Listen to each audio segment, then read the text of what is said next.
think I need oh, there it is. So, does this work?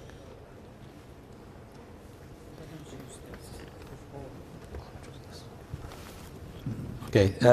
First of all, I would like to thank the organizers for this conference for having such a wonderful conference in such a beautiful place. Also, I would like to thank them for inviting me to give a talk here. And also, I would like to thank the speakers who have given some amazing talks and very educational for me, at least. So I'm going to talk about 60 superconformal theories. So the progress on this subject, of course, starts from old works by a number of physicists. I'm listing here just a sample. And as well as some more recent works, which has intensified, I would say, in the past 3 or 4 years. Again, this is not a complete list, but it gives you a flavor of the people who have been involved in this area.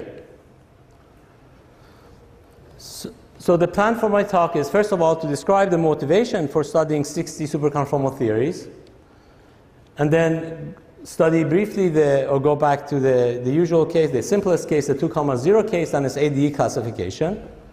Then talk about 1,0 superconformal field theories and how they are classified via F-theory. I'll talk about some aspects of the anomaly polynomial in these theories and the a-theorem, and properties of tensionless strings in these theories, how we go about computing the superconformal index. And then I talk about the extension of these ideas to little string theories, and briefly mention some ideas about compactification to lower dimensions, and then finish with some future directions for this. So why we study conformal theories perhaps doesn't need much motivation. As you all know, they are standalone quantum systems, and many applications. The original one perhaps is in the context of condensed matter physics, the critical phenomena. In the context of particle physics, people have tried to use this in ideas, even in phenomenological kind of setups. And of course, quantum gravity and the context of holography, these are very interesting to study. Now, the question arises whether we can actually classify them, and do they exist in arbitrary dimensions? Well, it's difficult to prove the existence and classification of non-trivial conformal field theories in higher dimensions. However, with the assumption of supersymmetry, things become much simpler as you go up in dimension. So supersymmetry serves as a very strong constraint in making things easy. So in fact, when you go up in dimension, things become easier and not more difficult. And the highest dimension for a conformal field theory to enjoy supersymmetry is 6 dimensions, as is done by the classification of NUM. And this is related to the fact that the conformal group in 6 dimension is SO6, 2, which relates to the Lie algebra of SO8, and this enjoys a triality symmetry. And the triality symmetry plays a crucial role for this to make sense. So it's really, in some sense, it's reminiscent of the structure of the type 2 strings, the existence of string theory, as crucially being related to the triality. These special conformal theories exist in some sense related to that same fact, and it's the highest dimension we can go. They're labeled by an n, which is the number of supersymmetries we can have.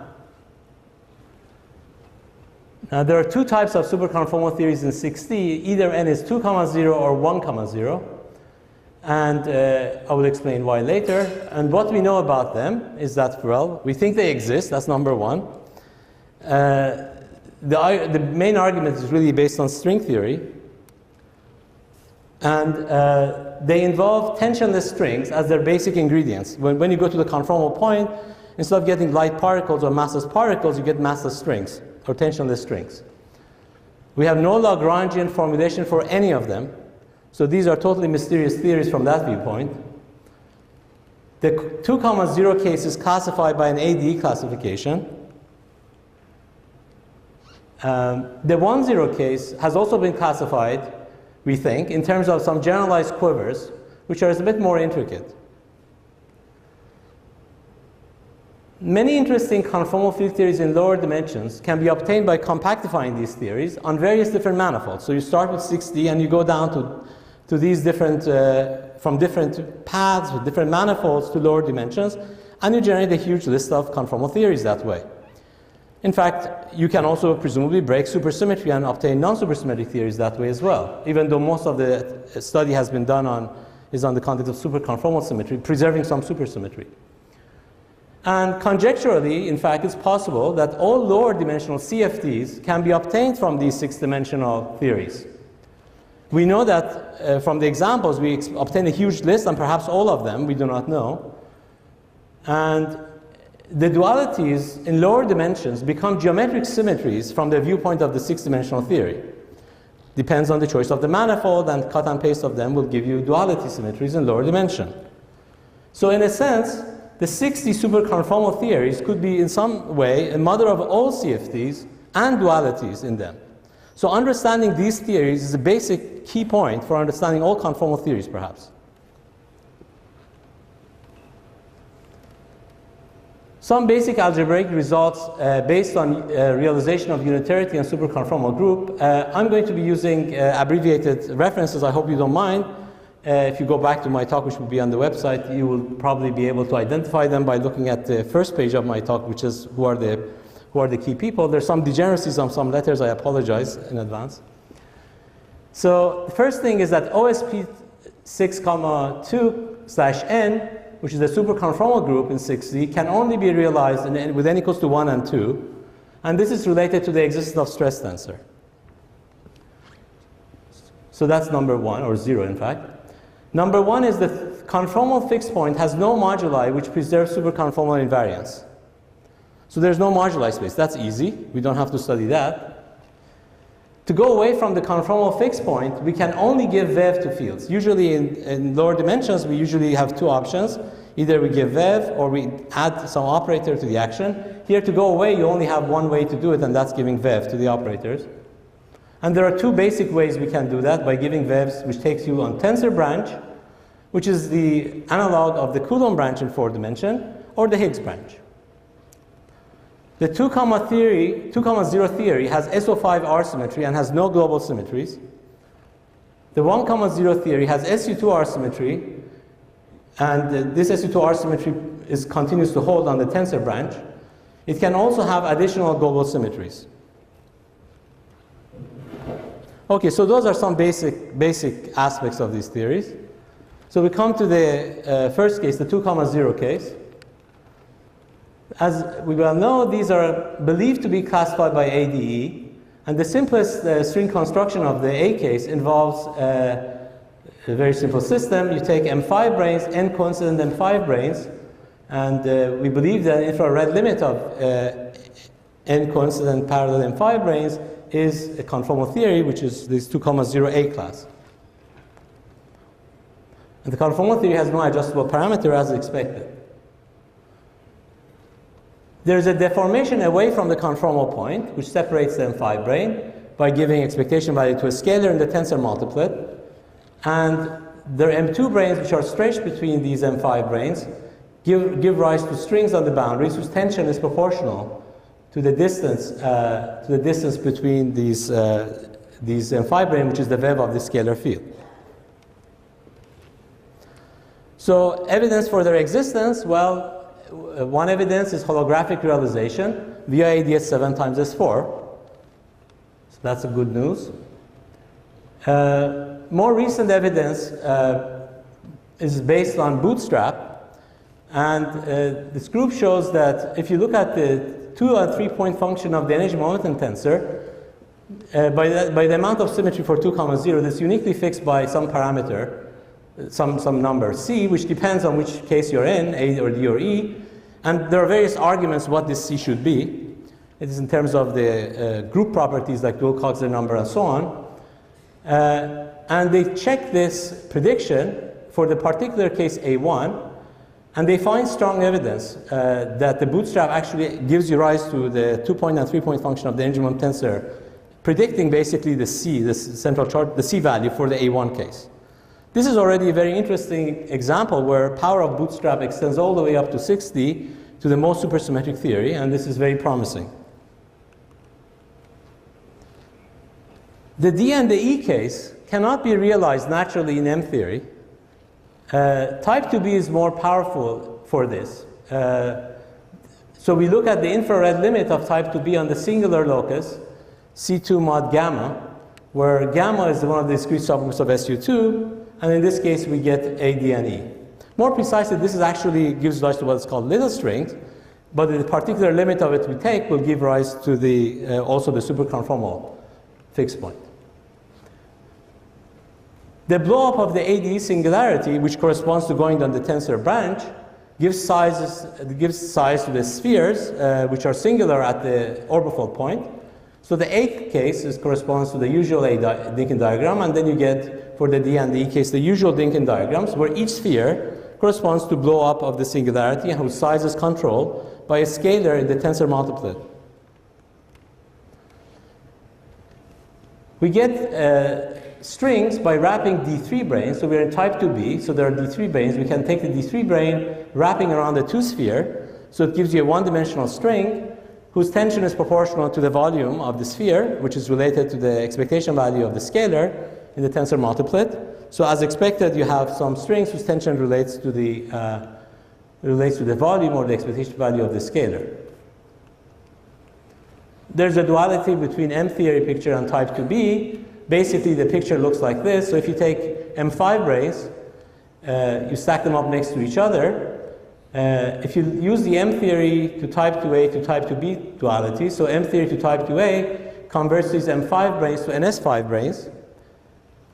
And then when you go to type 2a to type 2b, they converts the NS5 branes to tab-knot spaces. And the collection of tab-knot spaces stacked next to each other gives you these singularities in the type 2b language, which correspond to AN singularity. So the picture of branes is more or less the same picture as we draw by this chain of duality. Moreover, the M2 brane I told you about, which is stretched between M5 brane, giving you tensionless strings or light strings, in the M-theory language, converts in the type 2b language by the same chain of duality. M2 branes, the first step becomes D2 brane, and the next step becomes a D3 brane. And this is the same picture as we had before.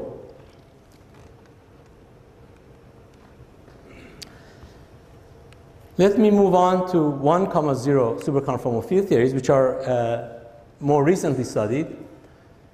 Now, these have half as much supersymmetry, and they are classifiable. Even though we don't have a proof that they are classified, we think they are basically classified.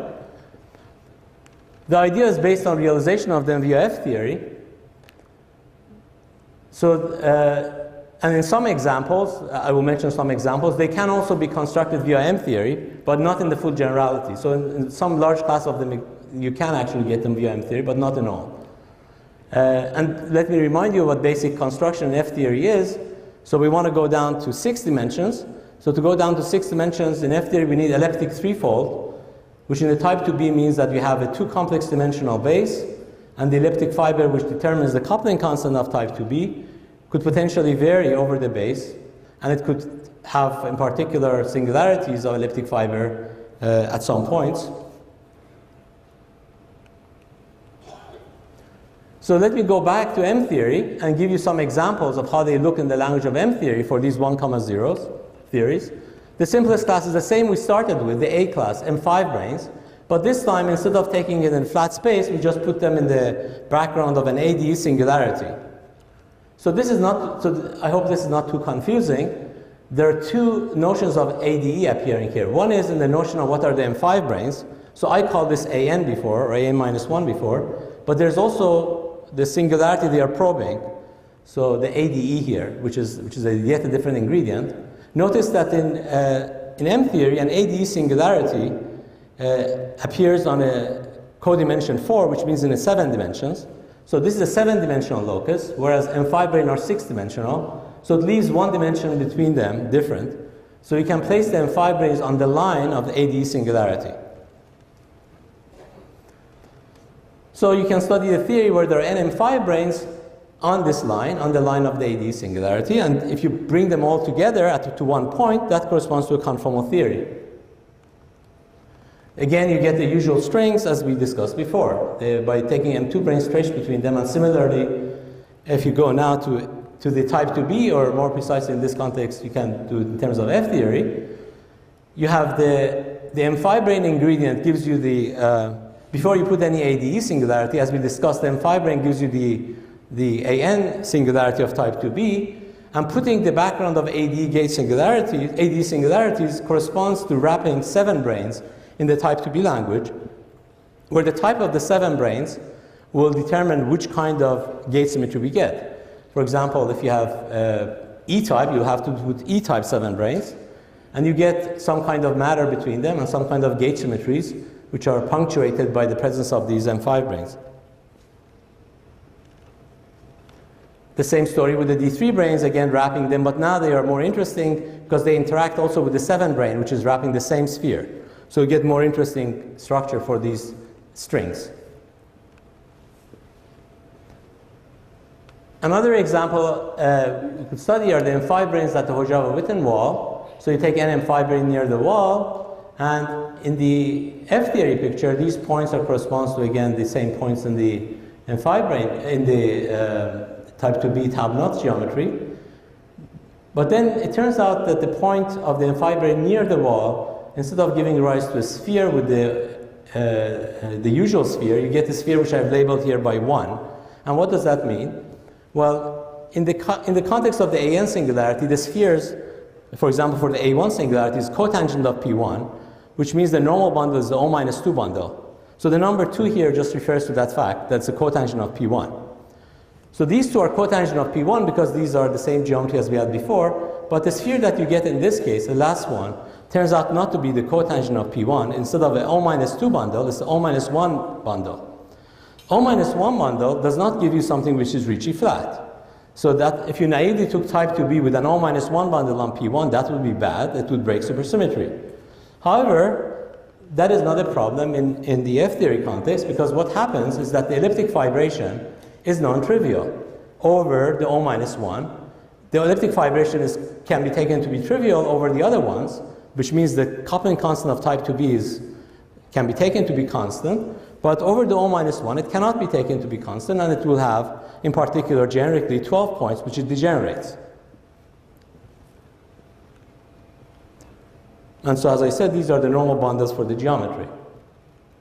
So the elliptic fibration, if you want to draw it, it will look like this. It's constant, basically most of the area, except over this, it singularizes over these fixed points. The total geometry of O-1 bundle over P1 gives rise to half K3. Instead of having 24 singular points of the elliptic fibration, we get 12, which is the reason it's called half of K3. Another class of examples we can study in the context of F-theory is the following. You take the base to be just the C2, and the elliptic fiber just the constant T2, but now you take a special complex structure for T2, which admits extra Zn symmetries.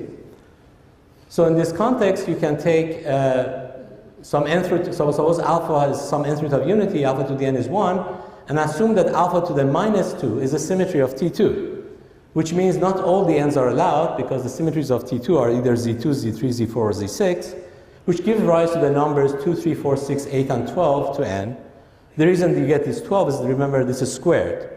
So you get squared, so therefore the degrees are fine, and these will be symmetries of T2. So you take this geometry and you mod out by this orbifold with this yen action. The determinant of this is 1, so it's supersymmetric. It's a Calabi-Yau geometry. And in fact, this is reminiscent of recent constructions of n equals to 3 theories in 4D, where you take, basically you put one more alpha inverse here, you get a Calabi-Yau fourfold version, alpha, alpha, alpha, alpha, or alpha inverse, alpha, alpha, alpha inverse, and then you put a D3 brane probing it, and this gives rise to n equal to 3 class. So this is somehow like the 60 avatars of similar constructions in 4D. But here we don't put any D3 brane, this is just the geometry itself. We just take this geometry in 6D. And if you look at what this, if you look at just the base of the F-theory, it's just this C times Z mod out by Zn. If you look at what that means, the fixed point corresponds to a geometry which, if you blow up, gives you an O-n bundle over P1. So this simple construction gives you, for the Z2 case, the familiar cotangent of P1. But for the other cases, it gives you new examples of would-be conformal theories, labeled from all the way from 2 to 12. But you don't get all the numbers, you don't get 5 or 7 or so on, but you get a bunch of these numbers from this simple construction. Notice that the action on the C2 is not in SU2, but in U2. So if I looked at, in general, except for the n equal to 2 case, with all the other ones, this is not a subgroup of SU2, unlike the ADE case.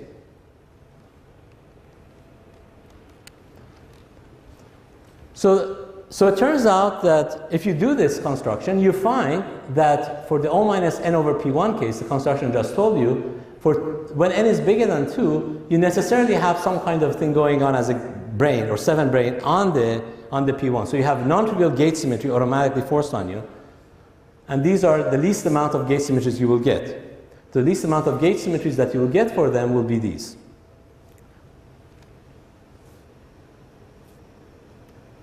Now here I have also included a few cases that was not in the previous one, 5 and 7, where you can actually do the similar construction in F theory, but they are not orbifolds in the same simple form, but there are some kind of generalized versions of them. Now all the known examples of 2, 0, and 1, 0 can be realized in F theory from this kind of picture, which motivated the basic classification idea. So we classify all the possible bases that can appear in F theory up to blowups. So what is a blow-up? So I have to clarify this. So I gave you the example for the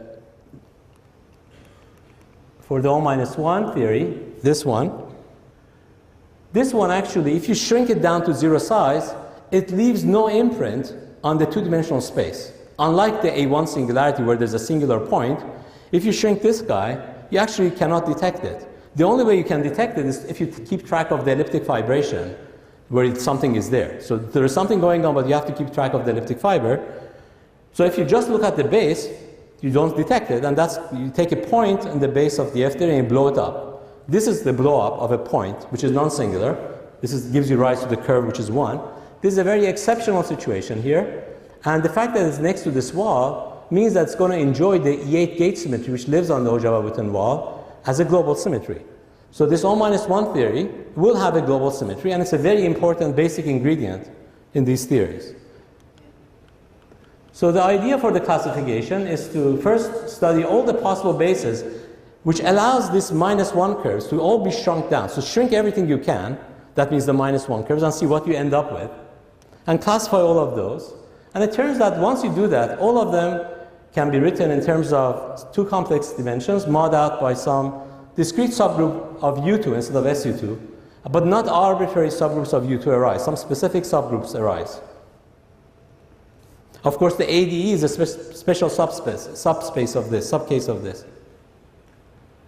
These are what we can call endpoints. That means when you blow everything down that you can. And then you have to get the non-singular geometry to know where things were, you have to blow up as much as you can in order to avoid having singularity. And this basically introduces these minus 1 theories as gluing or building blocks between these singular geometries. So these are the blow-ups to get rid of the singularities. And each one of them will be surrounded by these other things, which can have, in particular, some symmetries on them, gate symmetries, G left and G right, which should sit inside the E8 because that's the global symmetry of the O minus 1 theory. So from the perspective of this O minus 1 theory, you can think of connecting to these other nearby nodes simply means you're gauging a G left times G right symmetry of the E8 global symmetry on that theory. That's a gauge theory interpretation of what you're doing.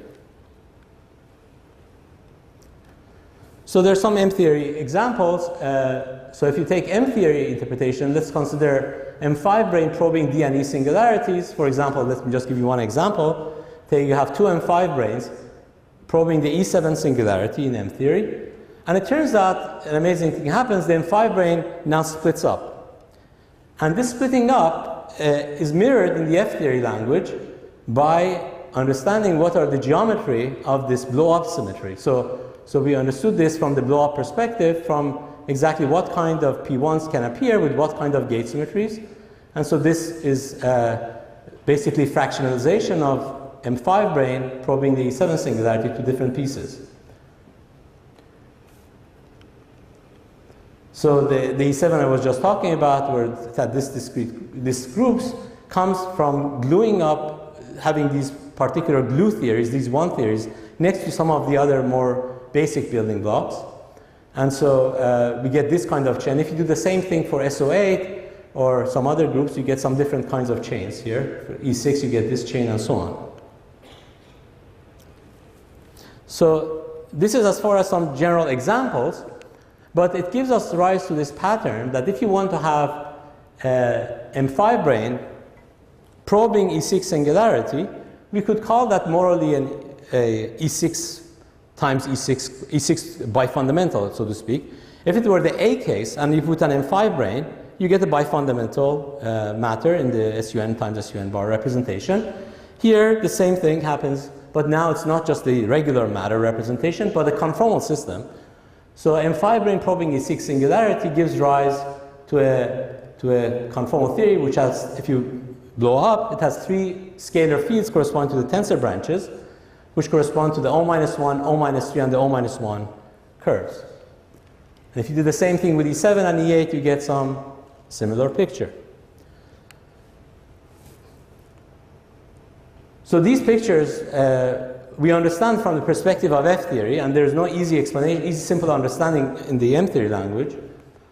But it also leads to the basic building blocks, which is called the non-Higgsable clusters, which is the following. So this is basically the beginning of the classification program more systematically. Namely, what are the, if you start with the superconformal theory with 1, 0, and go on the tensor branch, what are these spheres? What are these kind of self-intersections that you can get? Well, the basic building blocks in the F theory you can show is made up of a single sphere with an integer n going from 3 up to 12. We saw examples of this in the example I showed you as an orbifold.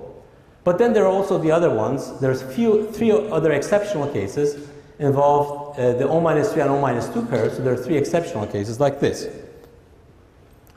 And in addition, you of course have the usual ADE case that we had before.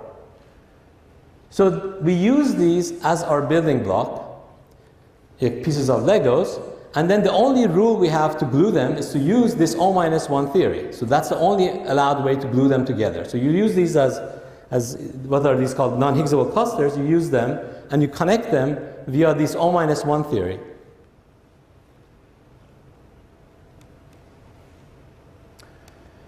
Now, if you just connect them, you cannot connect them arbitrarily. The intersection matrix that you get from this, like the corresponding Dinkin diagram that you get, has an intersection matrix.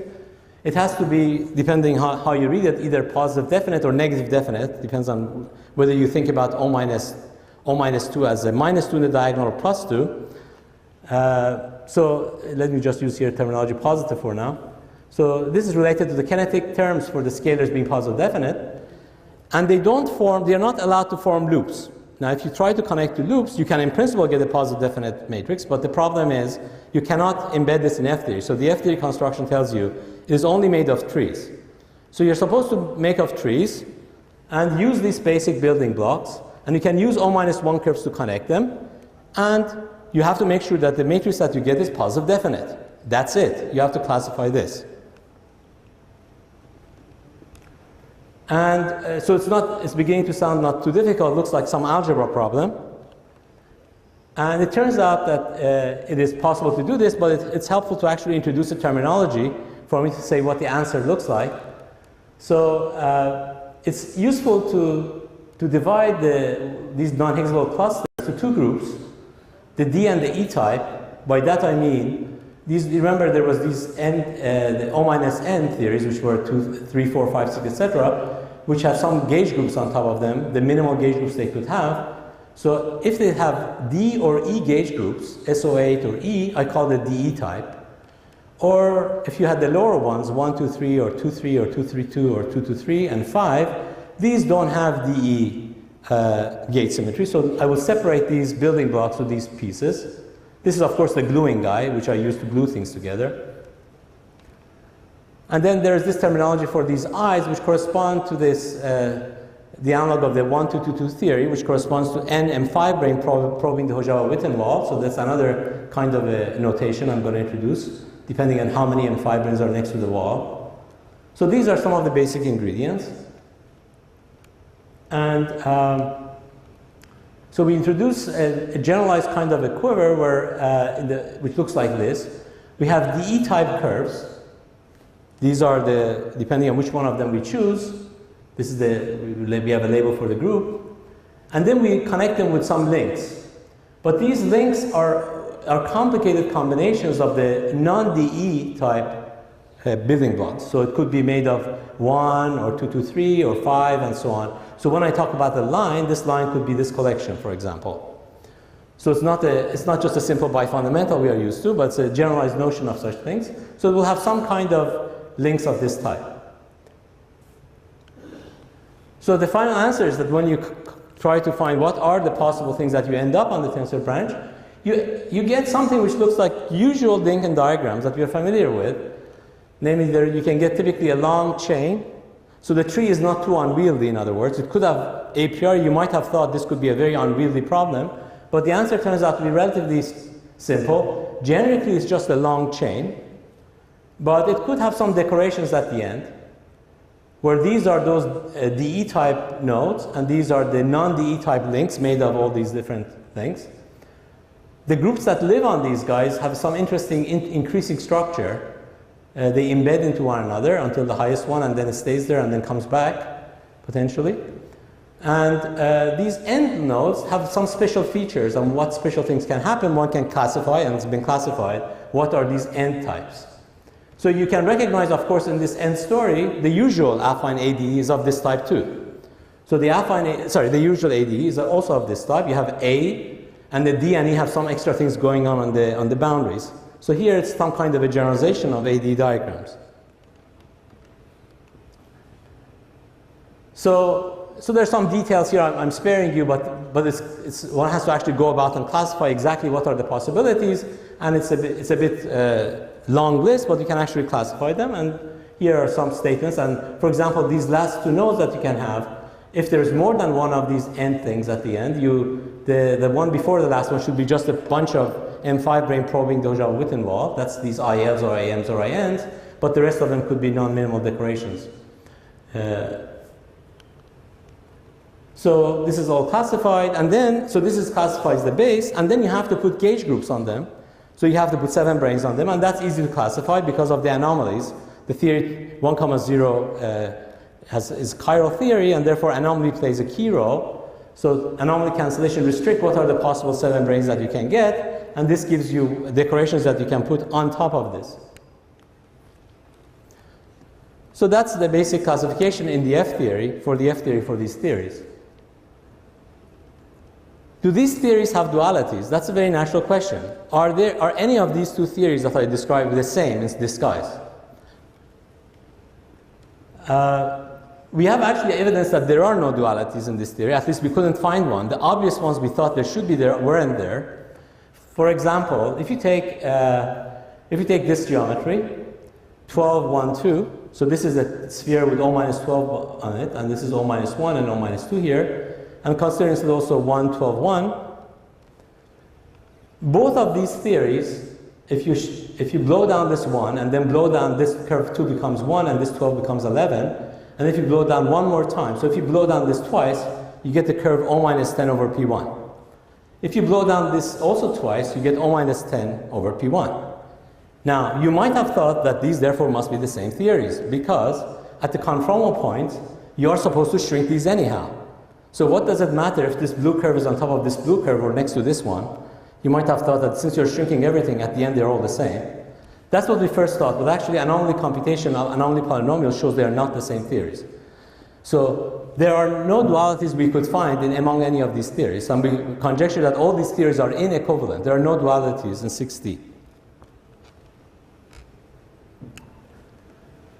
Now, anomaly polynomials that I mentioned is an important feature of these theories. As I said, these theories are chiral, and you can couple them to gravity background, and also you can turn on an SU2 R-symmetry background. And this gives rise to the anomaly polynomial, which lives in 2 higher dimensions. It's an 8 form. It's a polynomial of this form. So here, just to give you the notation, the C2 denotes the second Chern class for this SU2 bundle. And the P1 and P2 are the Pontryagin classes for the tangent bundle. And so the anomaly polynomial is a polynomial which is determined by 4 coefficients of this polynomial. And the coefficients of the anomaly has been determined systematically, so for these quiver theories that I mentioned. So if you start with these quiver theories, there's an algorithm that you can actually use to compute what these alpha, beta, gamma, and delta are for these theories.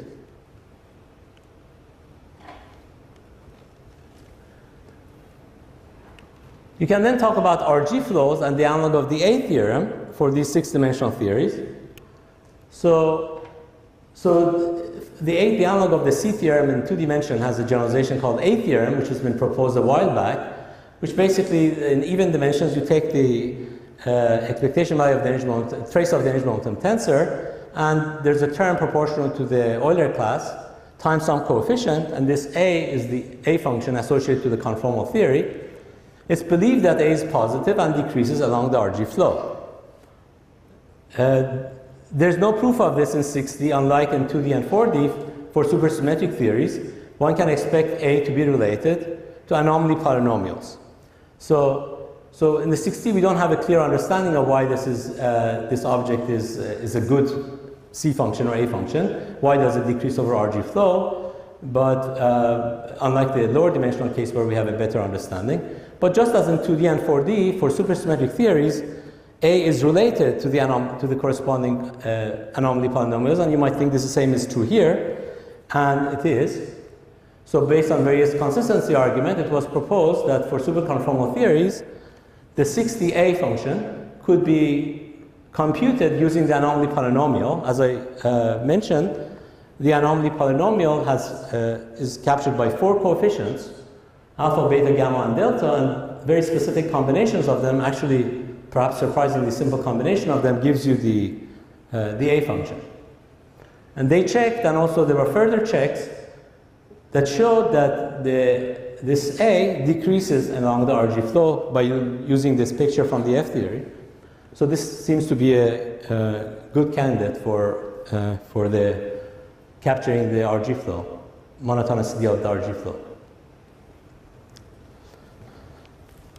So I want to now move on to a basic ingredient of these theories, which are tensionless strings. So as I said, these theories do not have a Lagrangian formulation because, and we don't expect them. And one basic reason for that is that tensionless strings play a key role.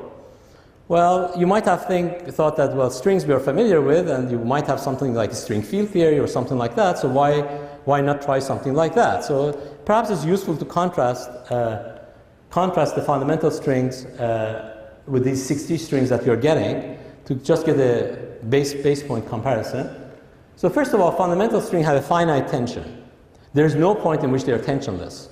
Whereas 60 strings can have finite tension or zero tension at finite distance.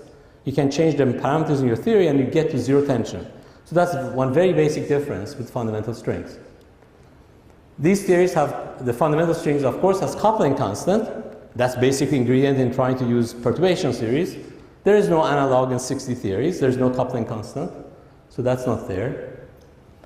And so as far as quantization, we know there's an amazing fact about fundamental string which gives you Lorentz invariant spectrum in 10 dimensions and so on. And you might ask, what about if you try to do the same game with the 60 theories? Of course, the 60 strings, we know you cannot take fundamental strings and do quantization and get Lorentz invariant. That's going to have problems. But we know these theories exist, nevertheless. So there's no problem in trying to define it, but it's not going to be inconsistent with them not being a fundamental string. So for example, if you take a BPS strings of the 60 theories, namely if you stretch it along a straight line, you can talk about what is the spectrum on this string, stretch. And I will show you what are the methods to compute them. And you find it has SO4 invariant spectrum. But that's as expected because you're choosing a direction in space. You're breaking the SO5 symmetry by stretching the string. So we can actually do computations which only probe the SO4 part of SO5 rotation symmetry and everything is fine. But there's no notion of the more, so this is the thing we can actually compute is when there's a BPS string, when it's stretched straight.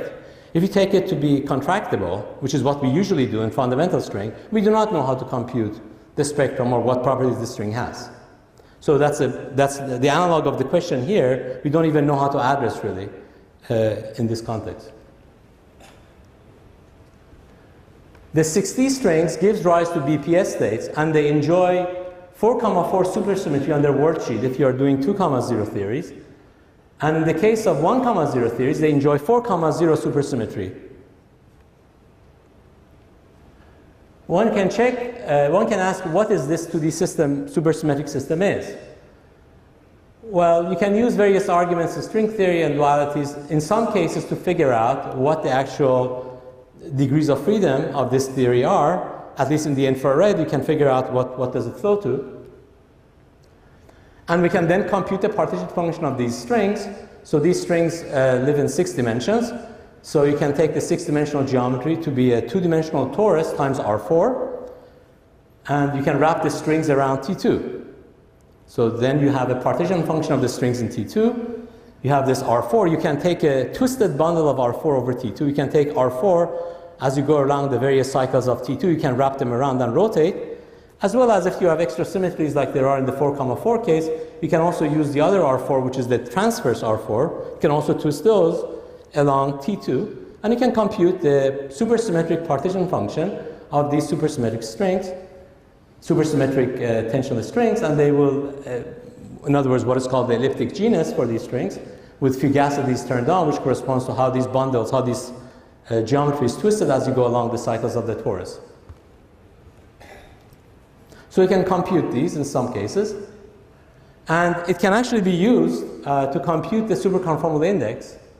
So there's a tension here, namely, to talk about these strings, you really have to go to Coulomb to tensor branch, which means that you have to separate the M5 branes or give way to the scalars in the tensor multiplet. And once you do that, you're away from the conformal fixed point. Nevertheless, the information about the dependence of the elliptic genus as a function of this scalar parameter can be used to compute the superconformal index of these theories. And the basic idea is that if you want to compute the superconformal index of these theories, you can take the geometry, which is S1 times S5 as usual. S5 can be viewed as this circle bundle over CP2. So if you think about this, this is like S1 times S1 over CP2. It's like a 2-dimensional torus over CP2, where this one of the circles is fibered over this CP2. So you have a T2 fibration over CP2.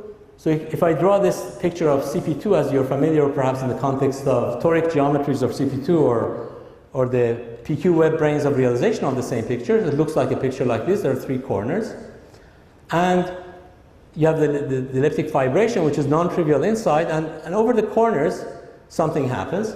So you have a geometry near the corners, which are this, you can use the symmetries of CP2 to localize the computational superconformal index to come from these boundaries, the fixed points of the actions, which correspond to these corners. And at each corner, the geometry basically looks like a 2-dimensional torus times R4, somehow fibered over this. And this computation is basically boils down to the elliptic genus computation. Namely, you're trying to compute the partition function of the 1, 0 theory in this background. What can it contribute to this? Only supersymmetric contributions can be there. But the only kind of object which is supersymmetric is the corresponding tensionless strings. So that's precisely the computation I was just telling you we can do. So you get from each of the corners the corresponding elliptic genus. And it turns out combining these and the localization will tell you have to integrate over the corresponding tensor branch, that parameter phi, to get the actual answer. So there's an actual product of 3 of these factors with some parameters integrated. So it's not the trivial objects, but you can actually formally compute it. And people have extracted first few coefficients of the index, but a closed formula for it does not exist. It's very complicated, but morally it's computable in this way. The 2D case, the 2D 4, 0 supersymmetry for the 1, 0 theories, for example, I'll give you an example of how these theories look like. So take M5 branes probing A singularity, A-type singularity. This is a 1, 0 theory. And so you have M5, you can ask what does the strings look like here. You have a bunch of nodes here, and you can wrap the strings. You can have strings corresponding to D3 branes wrapped around each one of them multiple times. So there are different integers here labeling how many times you're wrapping the corresponding D3 brane. So the string is labeled by a bunch of integers, a vector of integers in other words, and you get some kind of a 4, 0 theory with some multiplets here I don't want to bother you with. You can write down the corresponding 4, 0 theory. Similarly, for the case of O-1 theory, which is the M5 brane probing the wall, you have the strings, corresponding tensionless strings, or the strings that you get, they are called E strings because the theory enjoys the exceptional symmetry E8. So you can write the theory for those strings. They should have an E8 global symmetry in them. And it turns out the theory is very simple, it turns out. It is just an ON gauge symmetry with some particular multiplet, Fermi multiplet, and some symmetric matter multiplet. And just to give you an idea here of how this looks like, let's do the case n equals to 1. So in other words, a single E string. A single E string is an O1 gauge symmetry of 16 fermions, which means the Z2 orbifold of 16 fermions, and that's the heterotic construction of the E8. So the fact that there is an E8 symmetry is not manifest here, just like it's not manifest in the E8 cross E8 heterotic string, and this happens to be the first of these E strings. The n equal to 2 and the higher ones are the higher versions of these. So this interesting generalization of half of the heterotic string, so to speak, the E8 part, so to speak, one of them, and there's the n-dimensional generalization, which means how many of these E strings you have. You might wonder whether the two E strings looks like two copies of the one E string. In other words, does the O2 theory get related to O1 theories in a simple product fashion? And the answer is surprisingly no. Unlike the fundamental strings, when two of these strings behave like two copies of one, just by reparameterization or putting them next to each other, this is not the case for these strings. So the partition function for two of these guys, the elliptic genus of them, is not equal to the naive answer one might have written down for fundamental strings, which just means that these strings bind with each other, not the same way that the fundamental strings don't. So it's the new bound states that appear here, which are different from what the fundamental string does. There are interesting probe strings for these theories, which are classified. So in a gauge theory, in 4D, you sometimes put Wilson lines. So you put massive particles, Wilson lines, and you ask about them, and you think about them as order parameters for a gauge theory. These theories also have similar order parameters, but in this case, instead of particles, you have order parameters associated with strings. And they are classified, the allowed charges that these probe strings can have are classified by the dual lattice to the Dinkin lattice I showed you. The quadratic form that I told you gives you natural lattice. The dual lattice to that, modulo the original lattice, gives you the charge, allowed charges of these strings. This is familiar, for example, for gauge theories, that if you take, for example, SUN, so the weight lattice of SUN mod out by the root lattice is Zn, that's the anality, and it's the statement that if you have a SUN gauge theory, you can use various representation of anality as probes of these theories. These theories also have similar story where you just use the Dinkin diagram I showed you, take the dual of it and divide by lambda, and that gives you the charges that you can use for probing these theories. And you can view them in terms of the type 2B construction. These correspond to non-compact D3 branes. So you take cycles. So I talked about spheres, which are compact, and you wrap D3 branes around them. Those give you the dynamical strings in the theory. But then you can take non-compact two cycles, which intersect these strings, and these are in dual lattice, and you take away the parts that screen by the dynamical strings, and you're left with the other string that we mentioned. Now, so far I've been talking about superconformal field theories. I want to digress a little bit because it turns out there's an interesting story having to do with little string theories, and the more we study these conformal theories, the more we feel that you cannot ignore the little string theory component of it. So it's not quite it's not quite right to ignore the little string theories and view conformal theories by themselves, because there's a very interesting interrelationship between them. So that's why I'm going to talk about little strings as well. But already this has been talked by two talks here, one by Mina, and also in the Gong show by my student Tom Rudelius, who, by the way, is graduating this year and has done fantastic work. So I'm not going to talk too much about the little strings, but because in particular the parts I'm going to talk about mostly has been covered by Tom, but maybe I'll just talk about some highlights of it. So you can view these as certain limits of string theory where fundamental strings are still in the game, but gravity decouples. So one example is if you take M5 brane where you have M theory would have a circle, and you take a small circle, a tiny circle, and take the limit as you have a tiny circle, and you put M5 branes next to each other. That gives rise in a certain limit to what these little string theories are. And the nice thing about them is that you can have some kind of a string remnant discussing in that, having in that context. They are non-local, just like string theory is. The energy momentum tensor is not local. There's no local energy momentum tensor in these theories. But they have decoupled gravity. So there are some baby versions of string theory. But in some sense, they are like in gauge theories, we do asymptotic free theories, which have some scale in them. And we do conformal theories. So these are like the asymptotic free theories, which are good theories. They are not conformal, but they are good. And these are like that. So you can think about these little string theories very much like what you would think in terms of asymptotic free theories. They have some scale in them, which relates to the tension of these strings. So the difference here is now, I had previously in the superconformal case, we had this lattice of the charges of the strings, which form a definite lattice, positive or negative, depending on your convention. For the little strings, they are semi-definite. And it turns out they can have, in fact, exactly one null direction. And the null direction corresponds to the non-dynamical tensor multiplet in these theories, which is the web of the scalar of that non-dynamical tensor multiplet sets the scale of that string in this theory. In this case, unlike the superconformal case, which is only 1, 0, 2, 0 supersymmetry, you could also have in addition the 1, 1 supersymmetric case. And of course, you can flow down to conformal theory just by going to a lower and lower scale. And so in particular, you can think about this as part of a conformal theory by flowing down.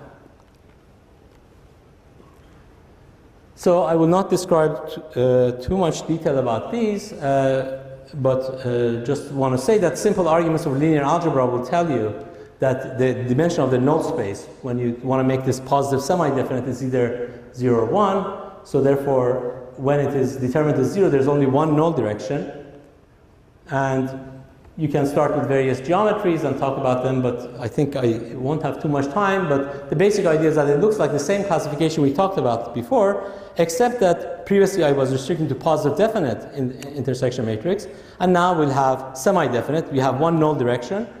And a simple example of them is, again, we use the same ingredients as we discussed before. And as Tom described, you get basically one extra node, which is roughly can be viewed as affinization of the theory, the null direction, so to speak, of this lattice. And so the affine AD is one set of examples, but you can have more examples, and Tom talked about them. One thing that he didn't get a chance to talk about, I will mention briefly, is that just like fundamental strings where there's T-duality, these theories, unlike the usual conformal theories, can enjoy T-duality. So if you compactify these on a circle, and you shrink the circle, you might think you're ending up with a 5D theory, but you come back to a 6D theory, just like string theory does. So these theories also have these similar properties. And the T-duality here has a beautiful geometric interpretation.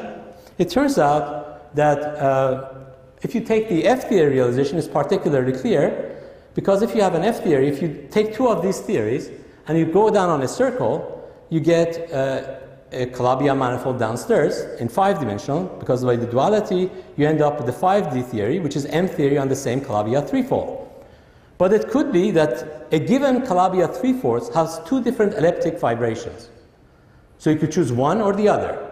So therefore, you get two inequivalent 6D theories, which once you compactify in a circle, they become the same. And this is actually the way the T-duality works in these theories, the existence of double elliptic fibration in these theories. So again, I don't have too much time, so I will move on. An example of this is this. For example, if you take this one, which is affine A2, the T-dual of this turns out to be an SU3 with this geometry, gauge geometry on this one, which is in fact 1, 1 instead of 2, 0. There are other examples, and then there are some examples where it's self-T-dual. So some of these theories end up being T-dual to themselves. Now, let me briefly touch on compactification of these CFTs to lower dimensions. We can compactify them and get the interesting one. In 5D, compactification is particularly easy on a circle. Surprisingly, it hasn't been studied too much.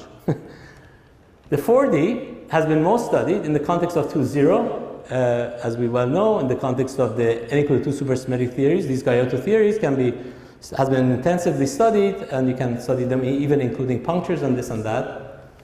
The 1, 0 version of them has begun being studied. It's still at the primitive stage, but there's some progress. And there's much more interesting structure in the 1, 0 for these guys. I will mention briefly in a second. Compactification of 3D has been undertaken in a number of papers. And also the 2D compactification has also been studied in a bunch of examples.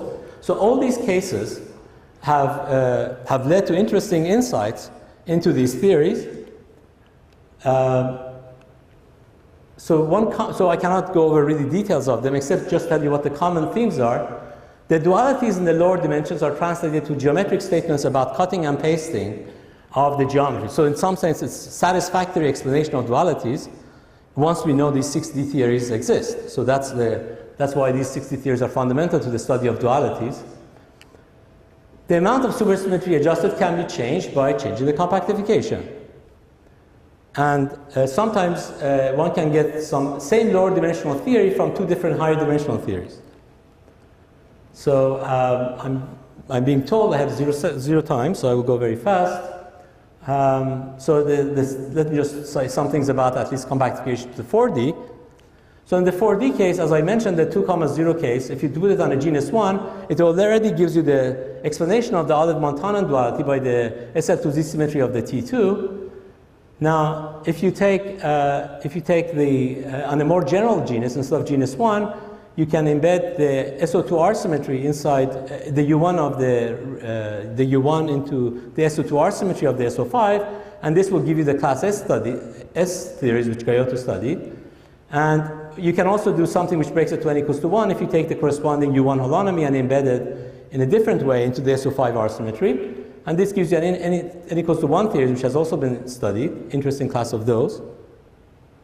These theories all give you theories whose superconformal theory has moduli space of Riemann surface as part of the moduli parameter. For 1,0 theories, the R symmetry is SU2, and so therefore there's not much choice. You have a unique choice. You just put U1 inside that SU2. And for genus 1, you get n equal to 2 theories, and higher genus, you get n equals to 1 theories. And one may think that this always leads to theories for which the superconformal field theory depends on a Riemann surface, but it turns out that's not true, that only some subset of the 1,0 theories will give you 4D theories which depend on the moduli of a Riemann surface. For example, the O-3 theory has no such limit. And an interesting example of this which has been studied is if you have NM fibrils on a torus, NM fibril probing a G singularity, if you compactify that on a torus, you get a theory which corresponds to the class S theory with two full punctures and a bunch of simple punctures. And one can also study the same theory in a different way to take the limit, and you end up getting a NM5 brane probing G singularity by duality between M theory and type 2B translates to ND3 brane probing the G singularity, and by the Douglas-Moore construction we know we get the quiver theory in that case. So that same theory translates to these quiver theories in 4D. And it turns out the 61,0 theories for which the moduli of Riemann surface plays the role as moduli is related to theories in 6D which have an ADE orbifold singularity. So ADE orbifold singularity in 6D is the hallmark of the 2,0 theory. So the underlying mechanism for the moduli dependence of these theories is also the same mechanism for the 2,0 theory depending on the moduli space. So for the NM5 brane probing the A class, nice interesting study has been done. In fact, I believe Shlomo Razamat is going to talk about this today in one of the parallel sessions. And one can also study the moduli space of the same theories on a genus G, and you end up getting the moduli space of pair of flat ADE bundles on the Riemann surface or some abelian subspace thereof. And so let me conclude that I hope I have conveyed to you the rich structure of superconformal field theories in 6 dimension. A lot has been done, but many significant gaps remain. We have to complete the field theoretic reasoning for the classification. So the classification was motivated from F theory, and it looks a lot like a field theory argument in many ways, but it's not completely field theoretic. For example, some of the nodes, like O-1 theory, has no gauge group on it, so we cannot think about it in a conventional form, but it looks very much like it should have some kind of a different way of thinking about it, which actually gives you a complete classification. And, there's some issues having to do with the analog of what's called the O7 plus, orientable 7 plus with the plus sign, which the question is what kind of theories they lead to and what they correspond to in this classification. That a group of people are still studying, it's not conclusive. The algebraic meaning of the Dinkin diagrams, in my opinion, is probably the most interesting, mysterious aspect. We know that when you have ADE symmetries in 2, 0, in 5D we get ADE gate symmetry. What about these other Dinkin diagrams? What's the algebraic meaning of them? It's important to understand the string excitation. As I explained to you, we know some things about them, but there are a lot we don't know about them. Bootstrap methods are beginning to show power even in the 60 theories, and it would be very nice to develop this more effectively. And compactification to lower dimensions should give rise to a rich class of theories based on 1, 0 from 6D. So I will stop here. Thank you.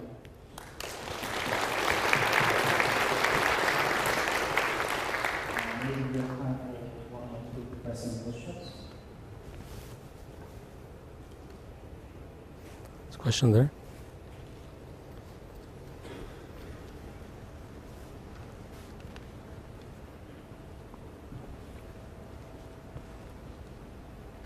Could you have U1 global symmetry in 1,0 SCFT? Well, you do get some subgroups of subgroups. Typically, you have SUN. You can choose U1 subgroups of them, but just the U1, I don't think so. Are there any exclusions theorem? Exclusion. I don't think there is any such thing. I do not know what the exclusion would be, but we don't have any specific one. In what sense is this a complete classification? Of F theory, from F theory side. Yeah, that's all. Because we do not know even for 2, 0, we don't have full classification. Because it might be that you're just looking under the lamppost. Absolutely. So even for 2, 0, we could say the same. And do you expect anything like that exists in higher dimensions without The conformal theories, you mean? I don't. Well, so that's a good question. Whether or not 60 is the end of it, as far as conformal theories go. These lights don't have to be on this strongly. It's a lamppost principle, but I don't think it's necessary to illustrate the point. You're on the spot. Yeah, I'm the spot. Yeah, so it's a good point, Nadi. I don't think we have any techniques to study them. I think it'd be interesting to study. If I were to guess, I would expect them not to exist. But I mean, I might be wrong. It would be interesting to study non-supersymmetric theories. If they do, of course, then these 60 theories will not be the ultimate mother of all conformal field theories. You can have other higher dimensional theories, and that would be interesting to study. So I don't know about that. But it's tantalizing that it's not easy to come up with ideas of what do you do with them. How do you come up with constructions of conformal field theories with no supersymmetry? It's amazing that we do have this set thanks to supersymmetry and string theory, which can be robust. Actual classification is going to be very hard. And if we want to prove the classification, of course, we should start with 2, 0, which is already hard enough. There are some arguments towards an idea of classification. For example, going down one dimension and trying to argue you get a simply laced Lie group and so on. So there are some ideas there, but it's not quite a proof. But similar ideas may work for 1, 0, we don't know. But so the statement that these are full classification is, even in the context of F theory, we have to be careful. But I think more or less, in the context of F theory, this is a classification, and we suspect it may be a full classification, but we of course can't prove it. Last question. So Copenhagen, for any type similarity, use the Mackay correspondence to get a quiver series. Yes. And this is static in this case. This is what? And this is a similar construction example. Well, there are orbifolds in these theories, but these orbifolds are not of the type that's perturbative string. So as I said, these theories can also be viewed as orbifolds. For example, some of them, the O-12 theory, for example, is a Z12 orbifold. But the corresponding theory cannot be viewed as a quiver in the same sense. No, the answer to that is no. So with that, let's Thank you.